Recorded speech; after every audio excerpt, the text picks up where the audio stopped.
do que a gente já passou, de como foi a nossa história, de como começou a nossa caminhada cristã. E muitos também de nós não conhecemos Deus, nunca experimentamos Deus, nunca nos permitimos conhecer Deus. E quando a gente chega na casa de Deus, confraternizar com nossos irmãos, a gente se sente um peixe fora d'água, porque não é a nossa realidade. Não é o que nós vivemos. E muitas vezes a gente pensa em desistir. O pecado, ele não nos afasta de Deus. Nós nos afastamos de Deus através do pecado. As nossas falhas, Deus está o tempo inteiro do nosso lado, esperando que a gente se arrependa, peça perdão e volte. E às vezes a gente olha para no espelho, olha a nossa aparência, e começamos a lembrar muitas das vezes, por que a gente chora tanto? Por que a gente tem uma vida difícil? Quantas a gente já parou para pensar, Senhor, tem tanta dificuldade, será que só eu? Será que tudo para os outros é mais fácil e para mim é difícil? A misericórdia de Deus está o tempo inteiro nos esperando.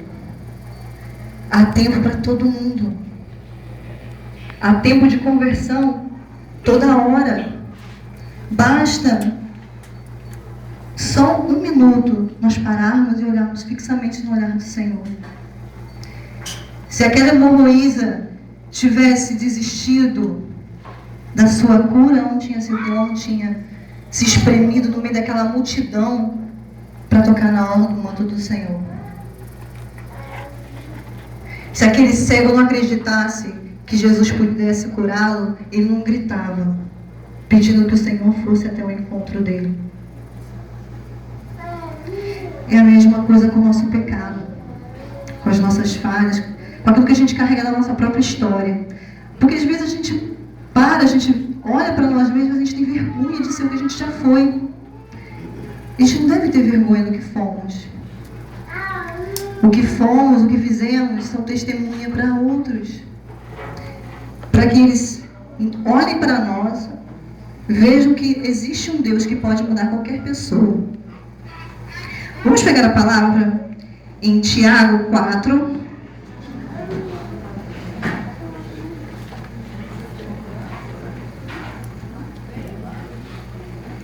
Do 1 ao 10. Todos estão com a palavra aí? Sim. Nossa, convicção, hein? Vamos lá. De onde vêm as lutas e as contendas entre vós? Não vêm elas de vossas paixões que combatem em vossos membros? Cobiçais e não recebeis, sois invejosos e ciumentos, e não conseguis obter, porque não pedis. Pedis, mas não recebeis, porque pedis mal, com o fim de satisfacerdes as vossas paixões. Adúlteros, não sabeis que o amor do mundo é abominável a Deus? Todo aquele que quer ser amigo do mundo, constituir-se inimigo de Deus. Ou imaginais que em vão diz as Escrituras, sois amados até o ciúme pelo Espírito que habita em vós. Deus, porém, dá uma graça ainda mais abundante. Por isso, ele diz, Deus resiste os soberbos, mas dá a sua graça aos que são os humildes. Sede submissos a Deus. Resisti ao demônio e ele fugirá de vós. Aproximai-vos de Deus e ele se aproximará de vós. Lavai as vossas mãos, pecadores, e purificai os vossos corações, ó homens de dupla atitude. Reconheceis a vossa misericórdia e afligis e chorai. Convertei-se o vosso riso em pranto e a vossa alegria em tristeza. Humilhai-vos na presença do Senhor e ele vos exaltará. Quando a gente para ler esse texto, O Senhor fala o tempo inteiro que está ali e a gente tem escolhas. Eu posso ir pelo caminho de Deus ou eu posso ir ao encontro do meu pecado e me deixar se influenciar, me deixar cair e eu perder a minha alma. Por que eu estou falando isso? Às vezes você vê cofundador, fundador, né? Mas também nós tivemos a nossa história. Nós não caímos do céu fundadores, não caímos do céu cofundadores, né? E, diferente às vezes de muitos, eu não sou cria de igreja. Eu não nasci, não fui criada, né? Como muitos, eu fui coroinha, né? Não fui. Minha família toda é espírita. Eu fui criada dentro do candomblé, muitos anos. E eu lembro que o meu irmão do meio, ele começou a ter surtos com 5 anos. 5 anos. E teve surto até os 16. E quando a gente não conhece Deus, a gente busca pelo caminho mais fácil.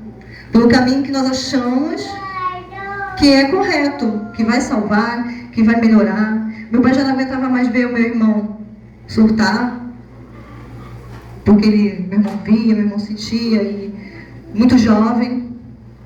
Meu irmão tem medo até hoje, né? Até hoje meu irmão, ele corre de tudo que você possa imaginar espiritual, que ele tem traumas da infância dele por causa disso.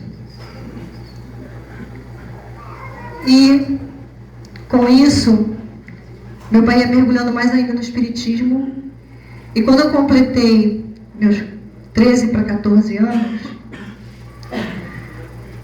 eu sempre fui bem magrinha e tive depressão. Com 13 para 14 anos, foi a minha primeira crise de depressão, eu tentei me matar. Melhorei, mas o demônio, ele nos dá uma falsa cura, né? É uma cura que ela dura um tempo.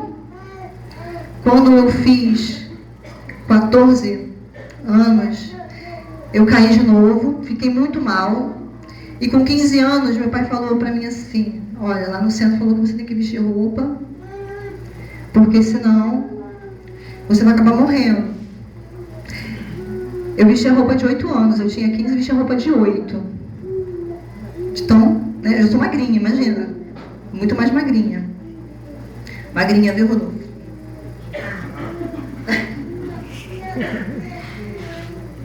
E eu fui fazer a primeira preparação para me vestir roupa, para fazer cabeça. Eles falam para mim fazer a primeira consulta, né? Quando eu cheguei lá, você passa primeiro pelo Pai de Santo. Tinha uma mulher no terreiro que surtou, incorporou e falou para mim: se você não for minha, eu vou te matar, porque você vai me dar muito trabalho. Isso foi numa sexta-feira. Eu já tinha um namorado na época que era da Assembleia de Deus. Eu acabei, em vez de ir na segunda-feira para o centro para fazer cabeça, eu fui para a igreja, né? E fiquei lá, fui obreira da Assembleia de Deus, dirigi um culto de libertação com 17 anos. Saí, fui para o mundo de novo, decepções. E quando eu voltei para a igreja, eu vim para a igreja católica.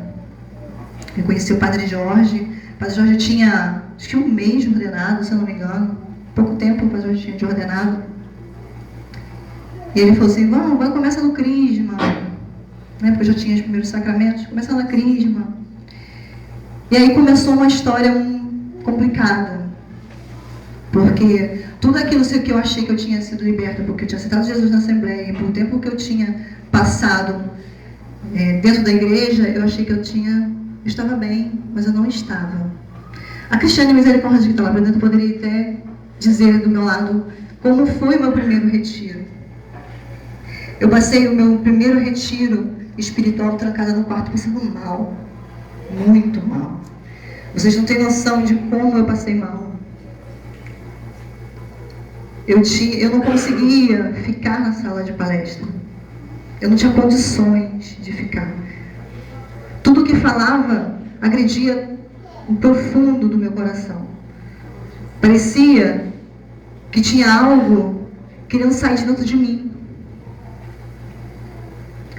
E a Cristiane está lá dentro, ela ia para o quarto onde eu estava e ficava toda me chamando para me sair. Passou o retiro. E eu comecei a ir para as missas. Toda missa eu passava mal.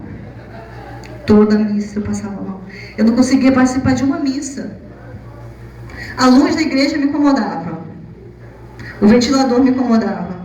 O padre Jorge, então, nem digo, eu tinha vontade de voar nele. Aí eu comecei a entender que eu achava que eu tinha deixado as minhas más paixões, que eu tinha sido liberta. Só que eu não entendi que a libertação é um processo. É um processo que nem sempre é agradável, nem sempre é passado em brancas nuvens. Obrigada. Porque às vezes a gente acha assim, nossa, as pessoas saem do espiritismo e não conseguem ficar na igreja. Conseguem. Mas o processo de libertação, ele é difícil, ele é dolorido. A gente tem que ter garra. E eu, como entendi isso, um dia que eu estava adorando o Senhor na capela, eu tinha ido para a capela porque todo dia eu passava mal, já não estava mais aguentando, eu fui rezar um pouco na capela. O Senhor Jesus, ele parece que ele saltou de dentro do sacrário. E entrou dentro de mim e eu passei mal na capela do Santíssimo e foram me socorrer lá. Aí eu comecei a buscar nos sacramentos. Deus já tinha me dado entendimento que eu precisava me libertar. Era necessário que eu passasse tudo que eu passei, de vomitar, dor de cabeça, enjoo contínuo, medo de dormir, insônia. Porque tinha coisas dentro de mim que eu precisava renunciar. Eu precisava entender que não basta somente você falar com palavras, eu sou de Deus. É muito pouco. Se você não estiver agarrado na palavra de Deus, agarrado nos sacramentos da igreja, você não consegue. Essa experiência que eu tive, que durou 1 ano, mais ou menos, trouxe a mim um entendimento que o Senhor não arromba o coração de ninguém. Eis que estou à porta e bato. Ele está aí, esperando você abrir a porta do seu coração para fazer a cura. Ele está esperando você abrir a porta do seu coração para fazer a libertação que é necessária. Quantas vezes eu cheguei na capela do Santíssimo e falei, Senhor, eu me sinto como aquela prostituta que quando se arrependeu, se jogou aos seus pés e começou a jogar bálsamo e secar com seus cabelos. Eu me sentia muito assim. E começar na igreja com exterior, exterior, sem ser aquela mulher cristã, porque isso a gente muda com o tempo. Deus, primeiramente, Ele não quer mudar isso. A gente acha, às vezes, que Deus tem que mudar a minha roupa para mim poder ser convertida. Deus primeiro quer mudar meu coração. E tudo é consequência da mudança do meu coração. Não é diferente. Eu posso botar uma túnica até o pé e meu coração está miserável. Porque Deus, primeiramente, Ele quer uma atitude minha de conversão, de desejo de ser santo, para mudar a minha história, para mudar a minha vida. Não basta dizer somente que eu sou de Deus. Eu tinha que realmente viver em Deus. Eu tinha que mergulhar. Eu tinha que entender que eu precisava estar grudada nos calcanhares do Senhor, não Ele nos meus, para mim não ir embora. Porque Ele não precisa de mim. Eu que preciso dEle. E muitas das vezes a gente olha nossos irmãos que chegam na igreja, a gente não dá o devido valor, a gente não acolhe. E como eu sofri também com isso quando eu comecei na minha caminhada. Eu era aquela menina que ficava no canto, meu marido, né? Eu sou casada, vou fazer esse ano 9 anos de casada. Foi meu marido que me trouxe para a igreja. É que ele não está aí, que ele passou mal.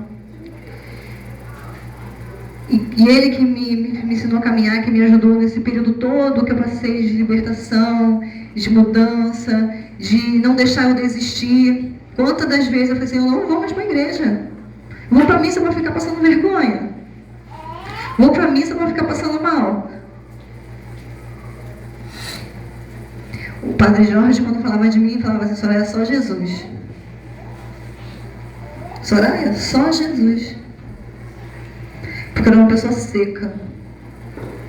Eu era uma pessoa calada, sempre na minha, sempre quieta no meu canto.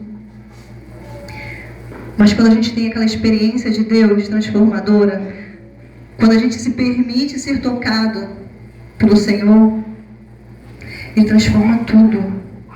Tudo. Você passa a ser uma outra pessoa. Como dizia mesmo João Batista, você morrer e nascer das águas, né? Do batismo. E isso eu posso dizer que aconteceu comigo. Eu cheguei morta, como muitas vezes já vi Padre Jorge pregar, que a gente às vezes se preocupa com os mortos que a gente enterra e nós esquecemos dos mortos-vivos que andam do nosso lado. Eu cheguei morta, como aqueles ossos ressequidos de Ezequiel, que só pedia assim, olhem para ela, orem por ela, para que o Senhor devolva o Espírito, para que o Senhor trazer essa carne morta vida. E o Padre Jorge sempre no meu pé, mandava me buscar, mandava o carro dele na minha casa me buscar. Às vezes eu não queria ir, me jogavam em retiro, em secretaria, só para mim ficar lá e eu para cá passando mal. Aí minha sogra falou, tua última esperança é você ir para o Maranatá. E todo mundo, né? Não, irmão, não tem mais jeito, vai para o Maranatá, porque lá onde eu colocar aquele pau que nasce torto, fica certinho, só lá. E eu fui fazer Maranatá. Inclusive o Cristiano também estava comigo, a gente fizemos o mesmo retiro. E lá, chegando na adoração ao Santíssimo Sacramento, as minhas experiências com o Senhor no véu do sacramento são infundáveis. E o Nilson pregando falava assim, se você não acredita que Jesus vive na Eucaristia, você levanta e tenta chegar perto dele. Eu nem vi o que ele falou depois, porque eu não sei nem o que aconteceu comigo depois disso. Eu só sei que era de tarde, eu não tinha nem almoçado, quando eu vi já era de noite, de madrugada, que foram me levar para mim dormir. E lá, Deus fez o que tinha que fazer. E eu comecei a caminhar, eu comecei a buscar, eu comecei a entender o que Deus queria dentro da minha história, porque eu tinha traumas com meu pai, porque eu tinha problemas com meu pai. Meu pai era uma barreira, um pai militar, uma barreira enorme entre eu e ele. E eu caminhando já na igreja, não perdoava meu pai. É complicado o perdão. Perdão é uma decisão que você toma em Deus, que tem que ser transformada numa vida de oração, para que seja um gesto depois concreto.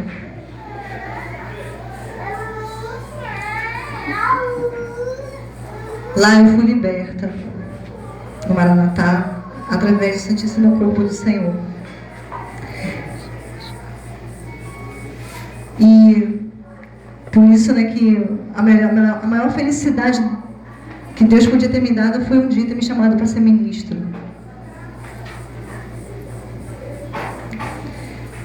Não é honra, né, para ninguém ser ministro de Eucaristia, mas poder carregar o Senhor muitas das vezes para um doente que está longe, está enfermo, que não pode ir para a igreja. Quantas vezes eu levo Jesus para um doente e falo, Senhor, eu estou levando da mesma forma que um dia o Senhor veio até mim. Eu quero chegar e encontrar essa pessoa que está precisando de você. Eu quero simplesmente você chegar lá, né, dar uma partícula com uma pessoa e ir embora. Muito mais do que isso. Com essa passagem que eu li para vocês, foi uma passagem que o Senhor me deu várias vezes na minha vida de oração. Porque todas as vezes que eu achava que eu estava liberta, que eu estava curada, que eu não precisava mais, o Senhor me jogava no chão e jogava essa passagem. Dizia, hoje você tem outra coisa para mudar. Você não é santa, você está no processo. O teu processo não acabou. E não acabou ainda. Porque a gente só vai ser santo quando chegar na glória. Quando eu estava enganjada já na igreja, já trabalhando, meu pai começou a me perseguir. Meu pai me expulsou de casa umas 4 vezes por causa das coisas de Deus. E eu falava assim, eu não vou desistir do Senhor. Não vou. Meu pai ia dormir e meus irmãos me colocavam para dentro de casa.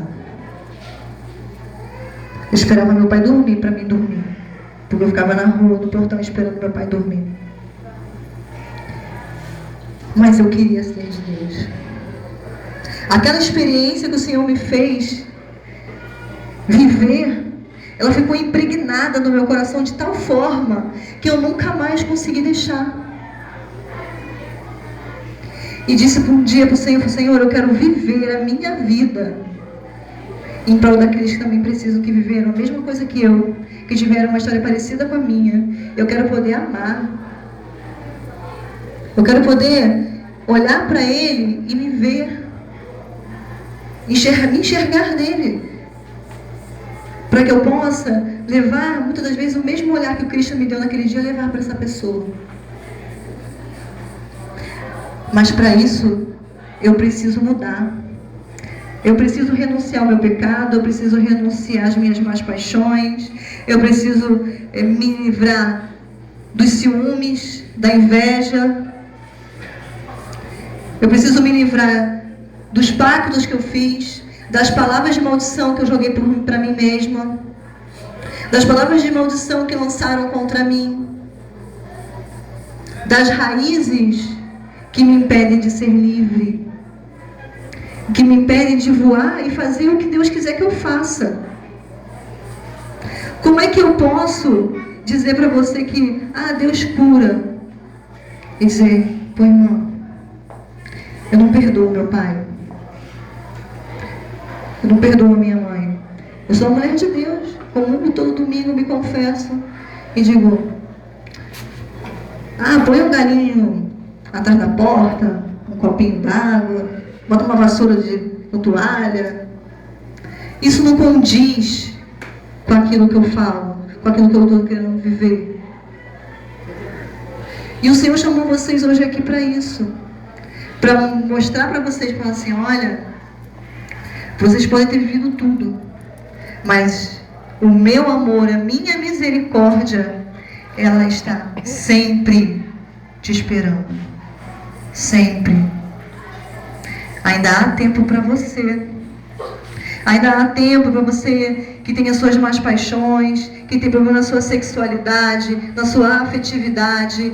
Ainda há tempo para você que andou por caminhos que não eram da vontade do Senhor, que fez coisas que não eram de agrado do Senhor, que falou coisas que não eram de agrado de Deus.